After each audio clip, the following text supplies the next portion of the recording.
Namo Sang Hyang Adibudaya, Namo Buddhaya. Telah kita bersama-sama nyanyi bersama ya, liangking ya. Memang terasa haus ya, saya baru saja ya, ini juga sudah mengantisipasi juga ya, ada umat datang kebaktian mungkin tahu kalau yamking itu membawa minuman ya, itu minuman ya, ya siap-siap membawa minuman sendiri ya, ya. Saya sendiri juga membawa minuman sendiri ya. Silakan para penyanyinya tadi ya, cari minuman sendiri-sendiri ya. Bapak Ibu sekalian, pada kesempatan ini saya akan menjelaskan tentang Pindapata. Pindapata ada salah satu cara para biku, untuk mempertahankan diri ya, biar tetap hidup, yaitu untuk memenuhi kebutuhan jasmaninya, yaitu makan. Salah satu, saya katakan bukan satu-satunya, sebab para biku di dalam memenuhi kebutuhan makanan, di samping dengan cara Pindapata, ada cara lain, yaitu dengan diberi persembahan umat ya, umat datang langsung ke wihara untuk mempersembahkan makanan. Kemudian ada juga bikunya masak sendiri di wihara ya, ada yang masak sendiri di wihara. Saya juga pernah melakukan itu ya, masak sendiri dalam wihara karena adanya beberapa keterbatasan di wihara atau di Cetia yang baru, tidak ada pelayan, tidak ada pegawai, sehingga terpaksa untuk bertahan itu harus memasak sendiri. Memang masing-masing ada beberapa ya keuntungan dan kerugiannya bagi si biku tersebut ya. Misalnya saja bikunya harus masak sendiri di wihara, itu pikirannya itu makanan ya. Misalnya saja belum bangun pagi, nanti besok pagi mau masak apa, nanti mau makan siang juga seperti itu. Jadi pikirannya makanan, ini kelemahannya ya. Kemudian kalau bikunya juga diberi persembahan makanan ya, memang bikunya tidak capek-capek ya, pergi jauh, namun juga ada kelemahannya, bikunya dipaksa makan apa yang dipersembahkan untuk memberikan kepuasan dan kelegaan umat yang mempersembahkan ya. Jadi sekalipun sudah kenyang ya, itu dipaksa ya untuk menyenangkan hati yang memberi atau yang mempersembahkan. Kalau sampai tidak dimakan, itu ada beberapa umat yang marah dan tidak puas. Saya sudah datang jauh-jauh kok makanannya tidak dimakan ya. Kemudian dengan cara Pindapata ya, Pindapata ini kesulitannya di saat musim hujan ya. Kita harus pergi mengunjungi beberapa umat ya, beberapa daerah yang pagi-pagi biasanya hujan. Jadi masing-masing ada plus minusnya ya. Bapak Ibu sekalian yang saya hormati ya, Pindapata merupakan salah satu cara para biku dalam bertahan hidup, dan ini juga sekaligus sebagai sebuah pelestarian ya, pelestarian yang dilakukan, pelestarian kebiasaan-kebiasaan yang dilakukan oleh para Buddha di zaman-zaman lampau. Jadi untuk bertahan hidup, Buddha-Buddha zaman lalu pun juga melakukan, yaitu dengan Pindapata ya. Gambarnya dikeluarkan ya, saya sudah di depan ya, dengan cara Pindapata.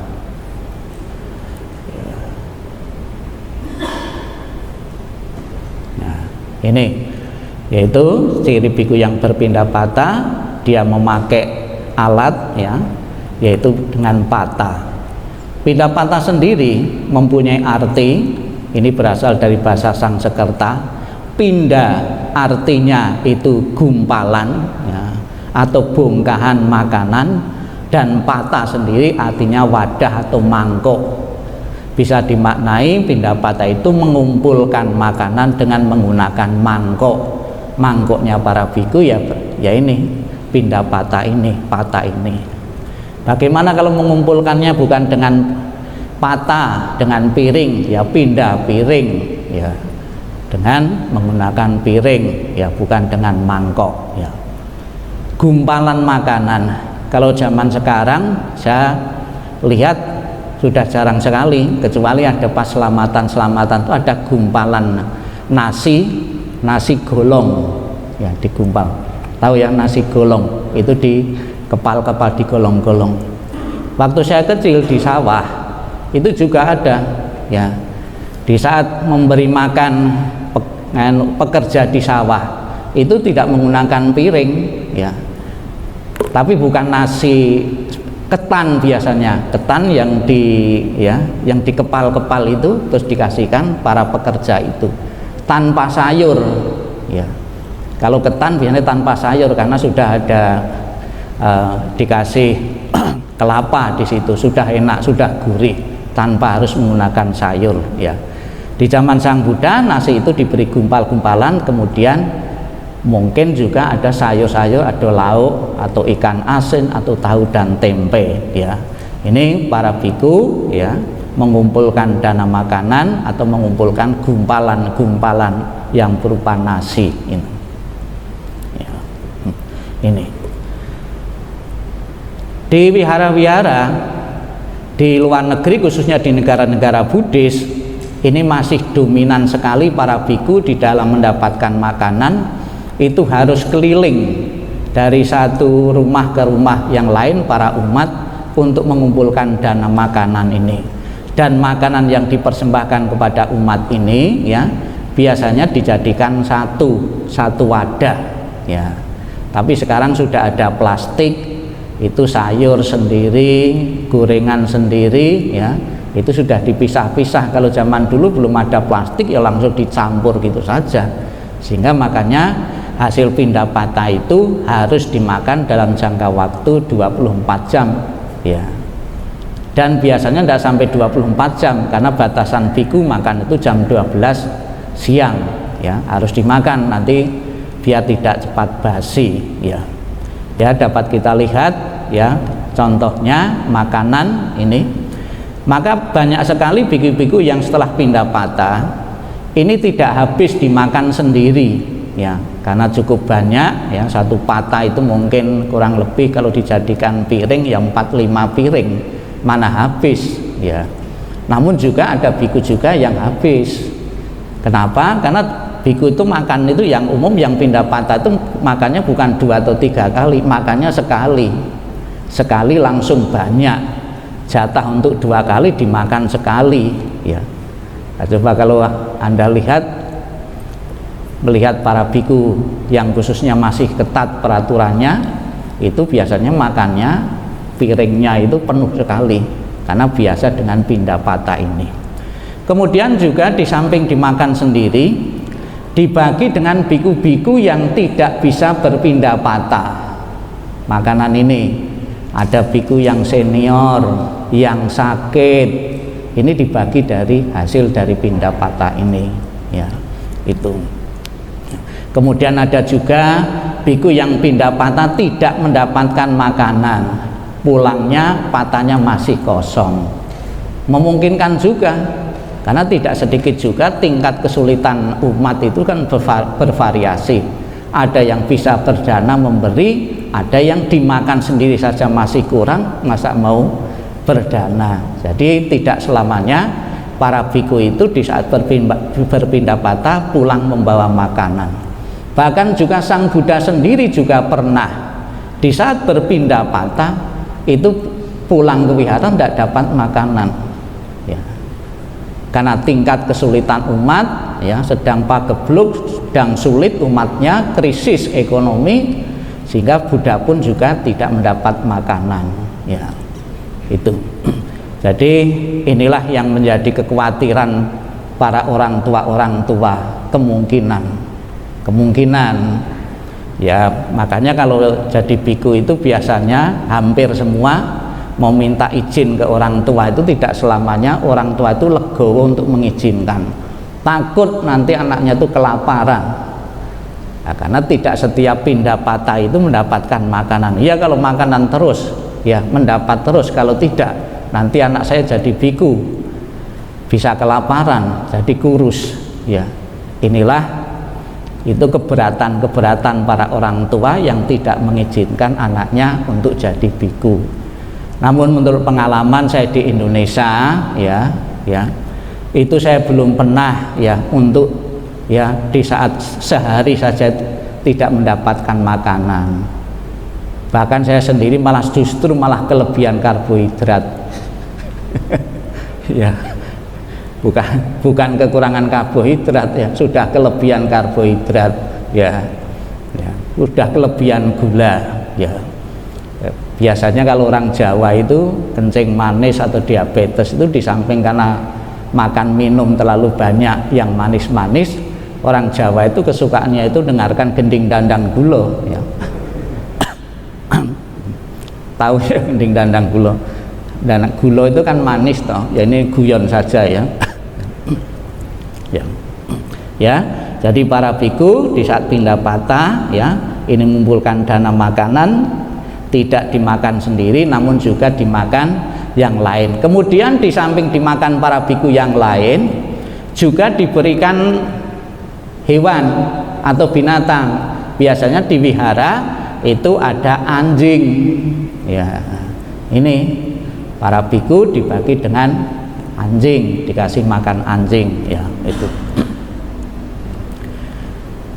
Dengan cara Pindapata inilah para biku ya khususnya dalam tradisi Theravada itu tidak bisa menolak makanan apa saja yang dipersembahkan, yang dimasukkan di pata ini, sehingga ya para umat itu di dalam memasukkan ada yang punya makanan vegetarian, tahu tempe bisa, tapi kan ada juga di daerah nelayan ya bekerjanya menangkap ikan, kan punyanya ikan di situ, yang dipersembahkan otomatis ya ikan itu juga. Nah, kalau di daerah misalnya perkebunan atau daerah pertanian ya bisa saja sayur-sayuran, namun disarankan kalau itu ada biku disarankan yang dikasih ada dua pilihan antara tahu tempe dan ikan atau daging, disarankan sebaiknya yang dikasih itu tahu tempe saja, vegetarian saja disarankan ya. Tapi kan ada juga misalnya saja ya bikunya perlu daging misalnya saja, lama tidak makan daging dan sebagainya, ya sekali-kali bisa saja berdana makanan daging ini ya. Toh juga tidak melanggar sila, karena daging yang dikonsumsi oleh biku itu harus memenuhi 3 syarat ya. Daging itu tidak membunuh sendiri, hasil pembunuhan sendiri, tidak mendengar suaranya di saat disembelih, dan tidak pesan ya. Tolong ya besok saya mau Pindapata di rumahmu, tolong disiapkan daging. Tidak pernah seperti itu, tahu-tahu daging itu sudah ada. Penyebab kematian daging yang dimakan itu bukan si biku tersebut, maka tidak melanggar satu winaya atau peraturan ini ya. Jadi ada beberapa. Kemudian dewasa ini, pata ini yang memasukkan di pata ternyata bukan saja makanan, tapi juga sarana-sarana yang lain, sarana kebersihan bagi para biku. Masukkan juga sabun, odol ya di tempat pata ini ya. Kemudian juga uang atau angpo ada juga, tapi yang aslinya pata itu sebetulnya wadah makanan ya. Nanti kalau uang ya masukkan uang lebih praktis lagi, bukan dalam bentuk ampo atau bukan dalam bentuk uang ya, nanti matanya bisa ditempeli baskot apa itu barcode ya, barcode nanti bisa tinggal umat bawa HP ini ditempel ya. Kemungkinan nanti kan bisa seperti itu juga, sekarang saja sudah kantong dana sudah ditempeli, itu lebih praktis kok ya gitu. Ya. Ya.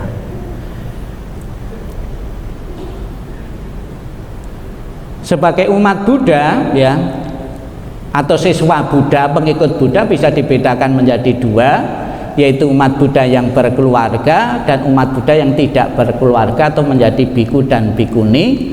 Di dalam hal mendapatkan makanan ya, ada beberapa cara, pindapata maupun ada yang tidak ya. Ini para umat bersama para biku ya, pindapatanya di sebuah gedung ya. Nah, tujuan dari acara-acara yang pindapata sebetulnya melestarikan budaya atau kebiasaan tradisi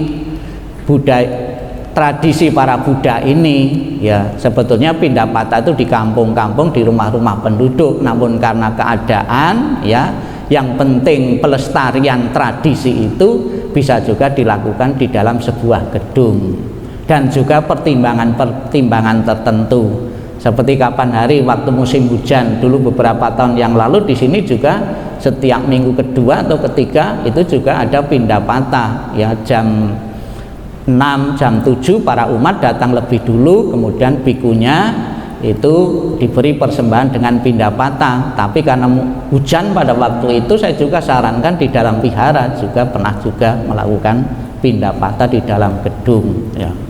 Nah, sekarang yang saya lihat itu pindapata di Indonesia yang baru-baru ini saya laksanakan dalam rangka Katina itu pro kontra. Ini pindapata kok jam 8 gitu, mestinya kan jam 6, jam 7. Saya pernah disinggung gitu dengan biku senior, kemudian saya jawab, kalau acara pindapata itu jam 6, jam 7, yang ikut itu tidak seberapa, karena kebaktiannya itu jam 9, jadi umat harus balik lagi ke rumah atau nunggunya terlalu lama, maka dibikin jamnya pindapata itu jam 8, nunggunya cuma sebentar saja, jam 8 pindapata, jam 9 kan mulai puja bakti. Kalau pindapatanya jam 6 atau jam 7, kebanyakan umat itu enggan untuk hadir karena masih terlalu pagi ya. Yang dipentingkan di sini bukan waktunya, namun pelestarian tradisi pindapatanya ini, sekalipun juga kurang tepat juga ya, karena terlalu siang pindapatannya ya.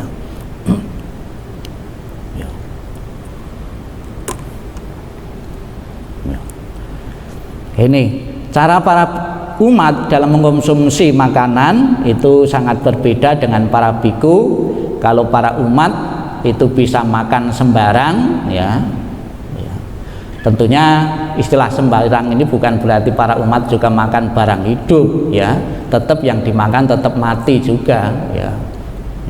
Ya, saya itu tidak bisa membaca sana terlalu jauh, maka saya membawa laptop sendiri ya.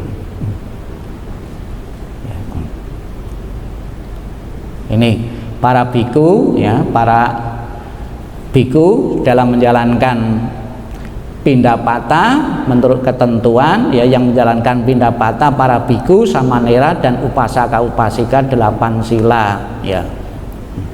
Ya. Ada beberapa ketentuan di saat para biku pergi berpindapata ya. Ya.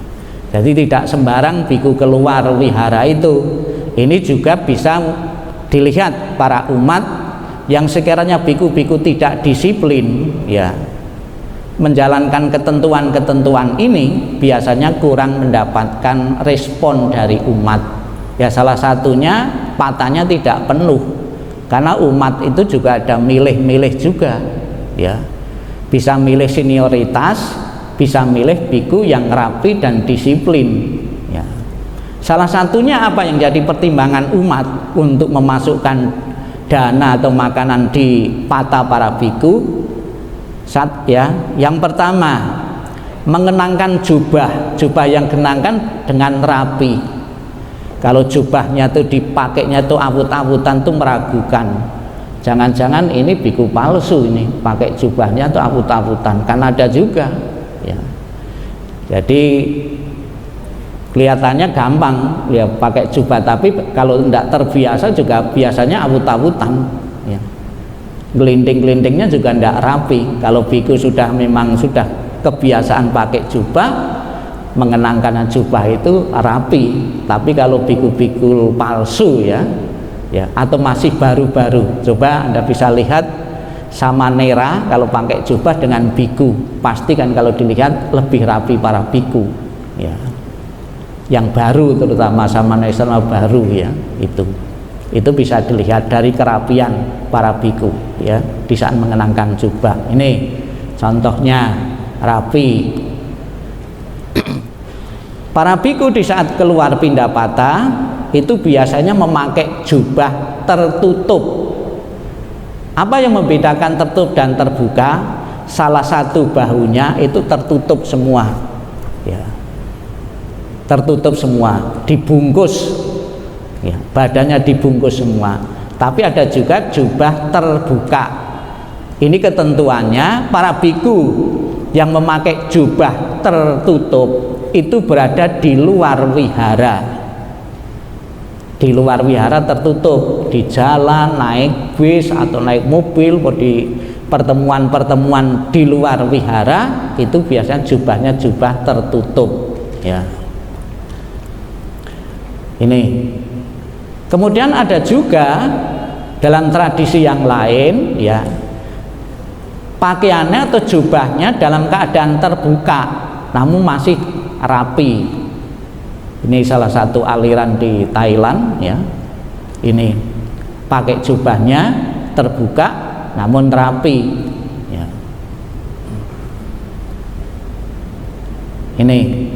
Ini juga masih terbuka namun tetap rapi juga di saat berpindah patah.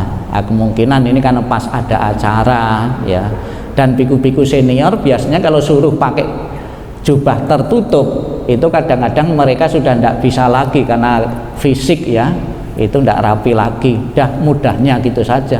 Kalau kita lihat biku-biku senior untuk suruh pakai jubah yang tertutup itu biasanya sudah karena fisiknya sudah lemah ya, itu kesulitan ya. Maka untuk mengatasi kesulitannya biar pakaiannya atau badannya kelihatan tertutup, pakai baju. Seperti saya ini pakai baju ya, karena memang kalau pakai jubah tidak pakai baju ya, cuma jubah tok itu kita cepat capek, terutama tangan atau bahu sebelah yang kiri, karena ini keluntungannya kan bertumbuh di sini, ini linu-linu. Di saat masih samanera kita yang baru-baru biasanya sakitnya sebelah sini ya, karena bebannya lebih berat di sebelah kiri ya.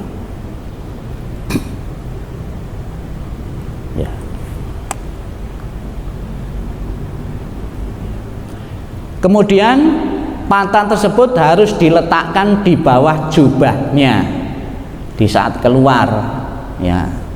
Kemudian baru dibuka kalau ada umat mau mempersembahkan ya, jubahnya ya, menutupi ya, patanya.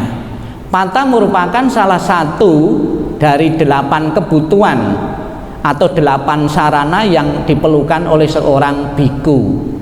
Salah satu pata, jadi seseorang mau di takbis, mau diumpah sampada itu harus mempunyai 8 ya, 8 sarana. Yang pertama pata, kemudian jubah, alat cukur, kemudian saringan ya, itu.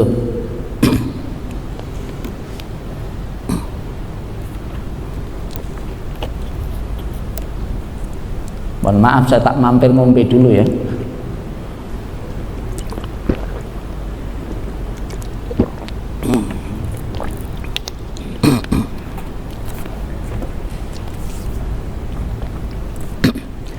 Kemudian ya, itu saringan dan pisau cukur juga merupakan salah satu. Jadi ada calon biku baru ditanya, kamu sudah memenuhi kebutuhan mempunyai 8 ini, kalau sudah siap untuk ditakbiskan, kalau belum ya ditunda. Sama yang menunda itu ditanya dulu, ada hal yang fatal. Seseorang mau jadi biku ya, apakah kamu mempunyai utang? Kalau dijawab punya, pasti batal ya. Jadi biku itu di saat masuk tidak boleh punya utang ya. Di samping harus punya 8 ini ya. 8 alat ini bisa dipersembahkan atau didanakan oleh para umat, oleh donatur-donatur atau sponsor. Maka para samanera ya khususnya dan para biku baru itu mempunyai sponsor untuk menyiapkan 8 kebutuhan atau 8 sarana yang dibutuhkan oleh seorang biku ini ya. Itu. Ini kita lihat juga para biku yang mau keluar ya, mau keluar di luar wihara mengenakan jubah dengan rapi. Kemudian ada ciri yang lain ya. Ya, ciri yang lain sekalipun sekarang sudah tidak baku juga, di saat pindah patah para biku biasanya tidak memakai alas kaki, tidak pakai sandal. Apa tujuannya? Ya, biar kelihatan miskin. Misalnya saja biku pindah patah dilihat, ini sandalnya kok jutaan nih, harganya puluhan juta misalnya saja, orang pasti akan ragu-ragu. Memang biku itu harus orang miskin ya, itu menunjukkan kemiskinannya. Salah satunya dibuktikan tidak pakai sandal itu. Tapi ya ada aliran yang lain ya, itu kalau pindah patah pakai sandal karena daerah di situ sudah aspalan semua ya. Atau bisa juga di situ resiko ya, kalau tidak pakai sandal ya, banyak kerikil-kerikil, banyak batu-batuan, nanti bahaya. Daripada bahaya ya kita pakai sandal. Namun kebanyakan ya di saat para biku berpindah patah kebanyakan itu tidak memakai sandal ya. Ini ya, ini bagaimana kalau umat itu mau dana bukan dalam makanan ya yang keras? Apakah perlu dimasukkan di patah? Tidak perlu, langsung kasihkan saja. Bikunya mau dana es krim saja, taruh patah, kelamaan makan yang mencair, nanti nggak jadi es krim lagi. Ya, ini tentunya bukan di saat pindah patah, bikunya di bandara atau sedang duduk di mana ketemu umat ya, itu ada yang mempersembahkan atau yang berdana es krim. Saya juga sering kalau di saat di bandara yaitu ya, ada yang mempersembahkan permen ya, permen. Waktu saya di Thailand juga ada yang umat datang mempersembahkan permen. Ada lagi aqua ya. Ada lagi kalau saya di Kalimantan, satu deret itu ada beberapa toko umat itu. Saya jalan-jalan di situ sudah persiapan mereka, toko-toko mereka. Begitu saya di rumahnya juga dikasih minuman ya. Itu. Ini para biku yang sedang menikmati persembahan umat. Kemudian ada juga di samping makanan ya, ternyata ada juga biku sedang menikmati ini.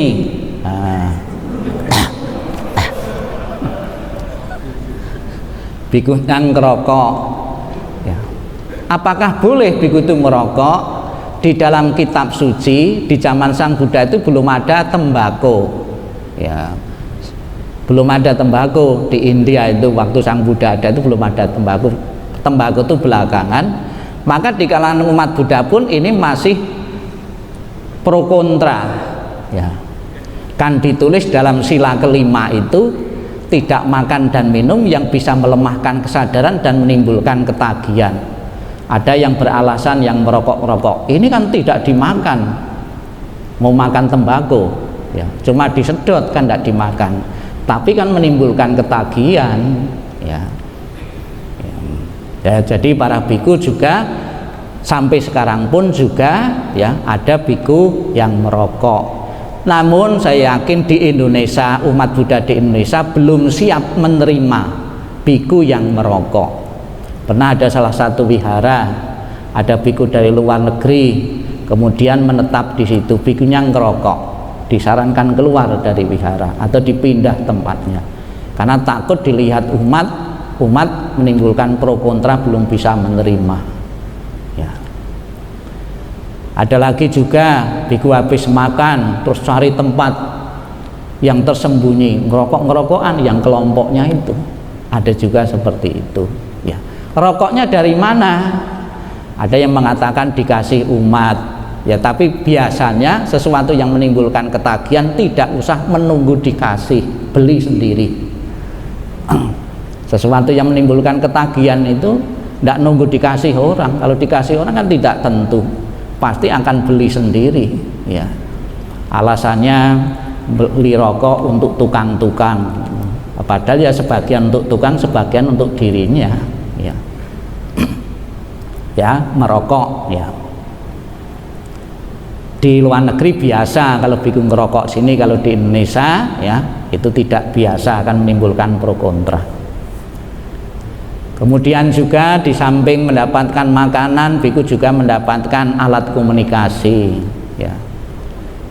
Ada sebuah bincang-bincang di kalangan para biku yang sering mendengarkan teleponan para biku itu. Sebagian besar suara telepon yang diterima oleh para biku dan saman itu suara wanita.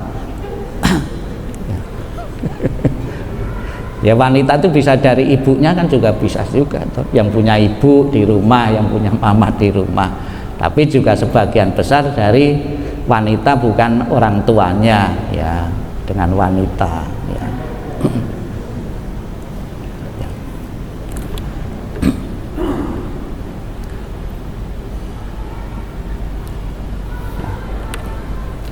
Para biku dan samanera, ya, dalam mencari nafkah, mencari makan, karena tidak bekerja, dia sepenuhnya didukung, disokong oleh para umat.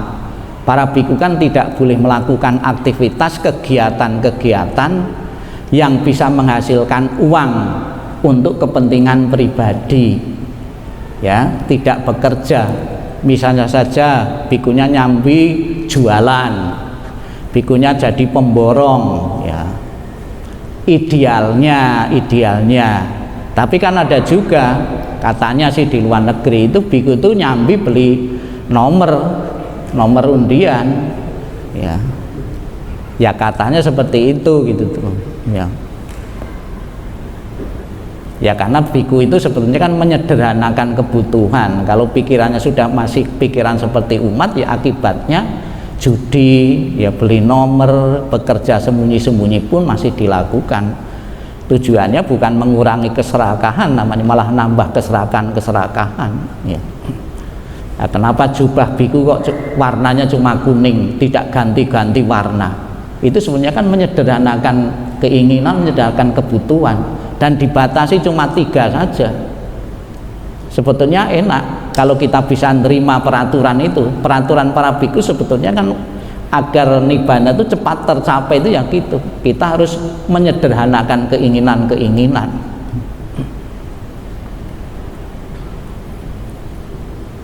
Ya. Ini dalam tradisi para biku yang pakai jubah merah itu di Burma, ya, di Burma. Pernah juga ada seorang biku yang membuat peraturan yang menyuruh Sang Buddha membuat ketetapan agar para biku di dalam bertahan hidup hanya boleh berpindah patah saja, tidak boleh menerima undangan dari umat, yaitu biku Dewadatta. Pernah mengusulkan Sang Buddha agar Sang Buddha menetapkan para biku dalam bertahan hidup agar hanya pindah patah saja. Apa jawab Sang Buddha? Disuruh Dewadatta itu, para biku boleh, ya, menuruti apa yang dikatakan Dewadatta, tapi tidak mengikat bagi semua. 8 itu salah satunya peraturan itu. Yang lain misalnya saja bikunya tidak boleh makan daging dan ikan. Jadi sebetulnya bagi yang vegetarian, umat Buddha yang vegetarian itu harus terima kasih kepada Dewadatta ini, karena yang mempelopori vegetarian itu Dewadatta ini, karena pernah membuat peraturan, ya, di kalangan para biku tidak boleh makan ikan dan daging.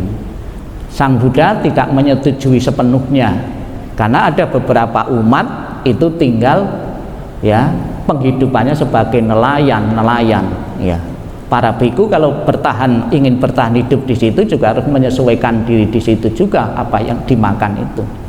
Jadi agama sebesar apapun, ya, itu harus beradaptasi dengan tempat tinggalnya juga kalau mau bertahan.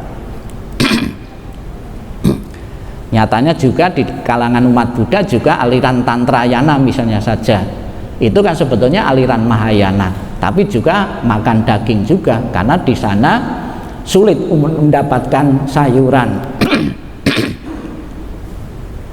Ya.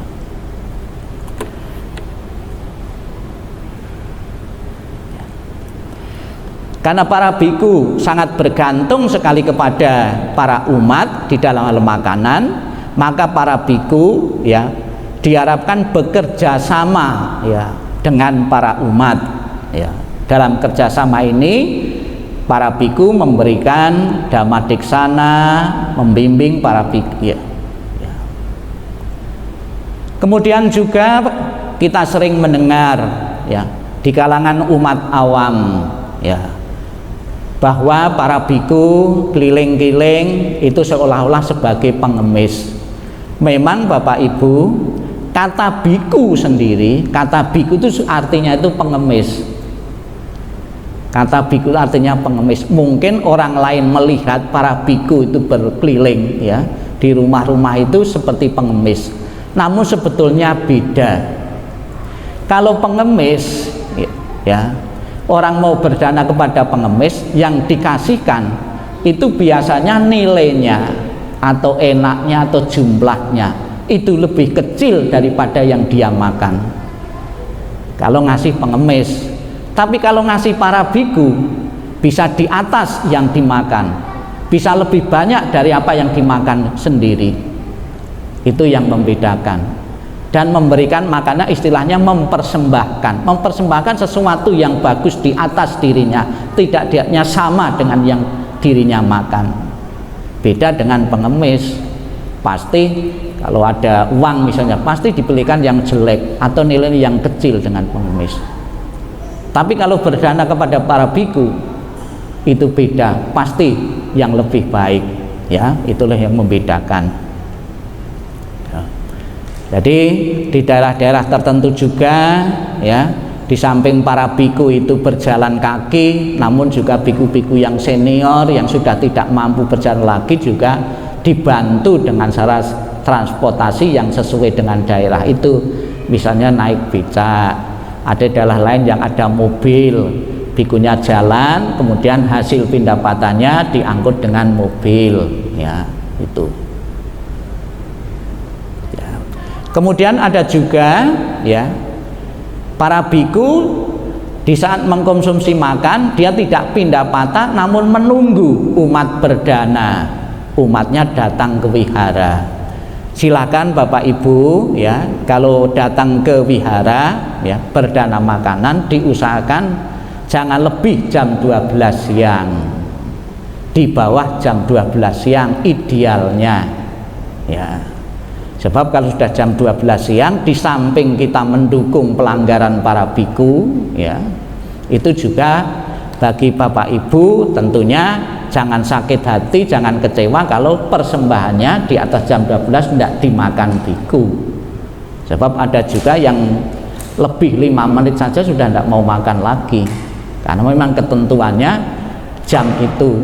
Memang di dalam agama manapun mau maknai kitab suci itu ada yang memaknai makna tersurat dan tersirat. Kapan hari ada biku dari luar negeri aliran Theravada ya, karena mau perjalanan jauh ini tidak nuntut kalau makan di jalan nanti pasti lebih jam 12. Terus dayakannya bilang tidak apa-apa Bante, kalau di perjalanan kita toleransi kok, boleh kok lebih. Ada yang memaknai seperti itu, tapi ada juga yang saklek jam 12 siang tidak boleh. Itu. Ya, ini contohnya di wihara BDC itu pernah juga berpindah patah di dalam wihara karena waktu itu sedang hujan ya. Ini saya dengan Samanera ya.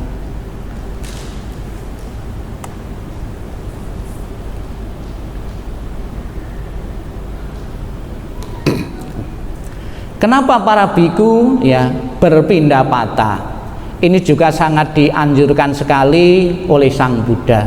dengan biku berpindah patah keliling dari rumah ke rumah atau masuk kampung-kampung alias bersosialisasi, ya, berhidup bermasyarakat membaur dengan para umat sekelilingnya, dikenal. Ada beberapa orang yang tertarik agama Buddha karena diawali dengan para biku itu mau terjun ke lapangan untuk mengakrabkan umat. Dicontohkan ada biku Asaji, pernah di saat pindah patah ketemu seorang dari agama lain namanya Sariputa, ya. Ini tertarik, ya, akhirnya menjadi seorang biku, ya. Jadi biku pun itu juga harus bersosialisasi, harus mengenal daerahnya, lingkungan wihara. Saya kalau hari-hari biasa, di samping saya di wihara, saya juga kadang-kadang ke kampung sebelah gitu. Di situ ada beberapa anak-anak itu nyapa saya, Pak Pendeta, Pak Pendeta gitu. Maksudnya biku, dia nggak mengenal biku-biku gitu. Kadang-kadang di sini sering bagi makanan-makanan kan gitu. Ada ya bingkisan-bingkisan. Kapan lagi Pak bagi-bagi makanan kan gitu. Gitu. Tapi ada juga yang memberi masukan juga. Kok sekarang anak-anak kampung kok tidak datang lagi ke sini ngambil makanan nasi bungkus, bosen kan gitu. Tidak ada ikannya kan bosen. Ya. Ya. Jadi ada contoh lain lagi. Ada seorang umat awam ketemu para biku yang sedang berpindah patah. Akhirnya dia pun tertarik pada agama Buddha dan niat untuk menjadi seorang biku, ya.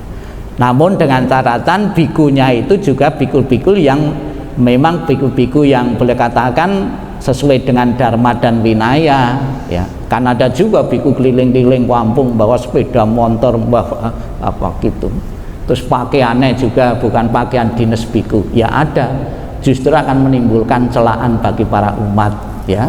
Kalau bikunya itu alim, jubahnya juga rapi, jalannya sesuai dengan dharma dan winaya, ya, tentunya akan menimbulkan kekaguman umat-umat sekitarnya untuk mengenal lebih jauh agama Buddha.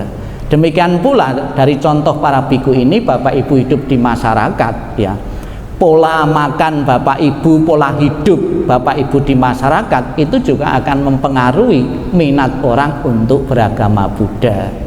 Contohnya ada sebagian itu umat Buddha yang hidupnya makannya vegetarian. Oh, umat Buddha penuh cinta kasih, ya. Ya ndak makan hasil pembunuhan. Itu menimbulkan rasa simpatik. Beda dengan daerah sana apapun dimakan, anjing dimakan, ya, kucing juga dimakan, tikus juga dimakan. Kesannya kan beda. Kan ada daerah-daerah seperti itu. Ya. Ya. Itulah Bapak Ibu yang saya sampaikan tentang pindah patah. Semoga menambah pengertian wawasan Bapak Ibu akan Buddha Dharma. Namo Sang Hyang Adibudaya, Namo Buddhaya.